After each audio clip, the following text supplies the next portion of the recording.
ఈరోజు ఇంత మంచి కార్యక్రమం రాష్ట్రం అంతా ఎదురు చూస్తుంది. రాష్ట్రంలో ఉన్న 5 కోట్ల మంది ప్రజలు ఎదురు చూస్తున్నారు. ఏం జరగద్దా పార్లమెంట్లో,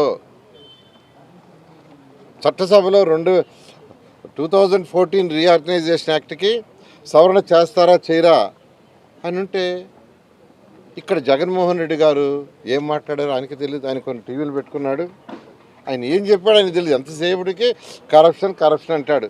అక్కడ ఇంత రేటు, ఇక్కడ ఇంత రేటు, జిఎస్టీ లేదు. జిఎస్టీ ఎవరు ఎగ్జామ్షన్ ఇచ్చారండి? ఎక్కడిచ్చారు జిఎస్టీ ఎగ్జామ్షను?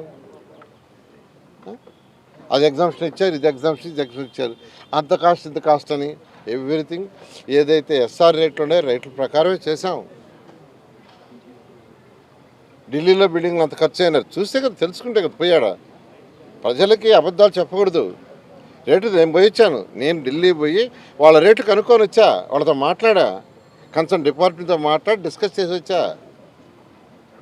ఇదే విధంగా మాట్లాడుతుంటే గతంలో కూడా జగన్మోహన్ రెడ్డి గారు అట్టే మాట్లాడితే నేను ఢిల్లీ పోయి స్వయాన డిపార్ట్మెంట్ వాళ్ళతో కూర్చొని ఖర్చు అయిందంతా తీసుకొచ్చా. ఈరోజు నోటికి వచ్చినట్టు ఏదో ఒక రేటు చెప్పటం, బెంగళూరులో ఇంత అవుతుంది, ఆడింత అవుతుంది, తర్వాత 2 లక్షల కోట్లు అవుతుంది అంటారు. అమరావతి రాజధాని ఒక ఇంటర్నేషనల్ లెవెల్లో కడుతున్నాం. ఇది ఎకనామిక్ గ్రోత్ రాజధాని. ఈ రాష్ట్రంలో ఉన్న ప్రజలందరికీ వాళ్ళ ఆర్థిక స్థితిని పెంచేది. ఈరోజు హైదరాబాద్ తీసుకుంటే, హైదరాబాద్కి వచ్చే ఇన్కంలో మొత్తం వాళ్ళ యొక్క రాష్ట్రం తెలంగాణ రాష్ట్రానికి వచ్చే ఇన్కమ్ మొత్తంలో 70% ఒక హైదరాబాద్ నుంచి వస్తుంది. ఆ వచ్చిన ఇన్కమ్ని మిగతా జిల్లాలకు పంచుతున్నారు, మిగతా జిల్లాలో డెవలప్మెంట్ చేస్తున్నారు. అదేవిధంగా మనకు కూడా ఒక క్యాపిటల్ సిటీ ఉంటే దానివల్ల ఎంతో ఇన్కమ్ వస్తుంది. దాన్ని మిగతా 26 జిల్లాలకు అన్నిటికీ డిస్ట్రిబ్యూట్ చేస్తారు. ఇది ఎకనామిక్ గ్రోత్ ప్లాన్ అండి. ఒక్క పైసా ప్రజల ట్యాక్సులతో కష్టమని 100 సార్లు చెప్పాం కట్టమని. ప్రజల యొక్క ట్యాక్స్తో ఒక్క పైసా కూడా అక్కడ ఖర్చు పెట్టం.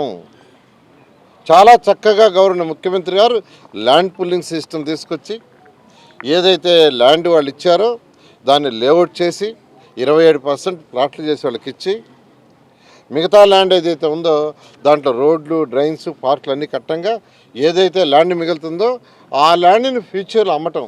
ప్రస్తుతం లోన్లు తీసుకోవాలంటే ఎడ జరగద్ది? ఎందుకు ఆ తర్వాత దాని విలువ ఎప్పుడైతే అక్కడ రోడ్లు, డ్రైన్స్ అన్నీ వేసి ఐకానిక్ టవర్స్ కట్టి అనేక కంపెనీలకు ఇచ్చాం, వాళ్ళందరూ వచ్చి కన్స్ట్రక్షన్ కడుతున్నారు, బ్యాంకులు, హోటల్స్ అందరూ కడుతున్నారు. ఇవన్నీ అయిన తర్వాత అక్కడ భూమి విలువ పెరుగుతుంది. ఈరోజు మన చేతిలో 5,000 ఎకరాలు పైగా ఉంది. అక్కడ ప్లాట్ రూపంలో ఉండేది ఉంది 5,000 ఎకరాలు. దాన్ని అమ్మితే అమరావతి రాజధాని ప్రతి పైసా అది తీర్చేస్తుంది.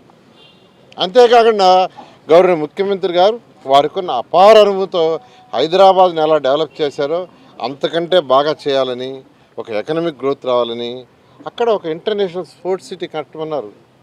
ఒక ఇంటర్నేషనల్ స్పోర్ట్స్ సిటీ కట్టి సంవత్సరంలో 10 సార్లు అక్కడ ఇంటర్నేషనల్ గేమ్స్ జరిగితే ఆ ఇంటర్నేషనల్ గేమ్స్ చూడటానికి దేశం నలుమూల నుంచి వస్తారు, విదేశాల నుంచి కూడా వస్తారు.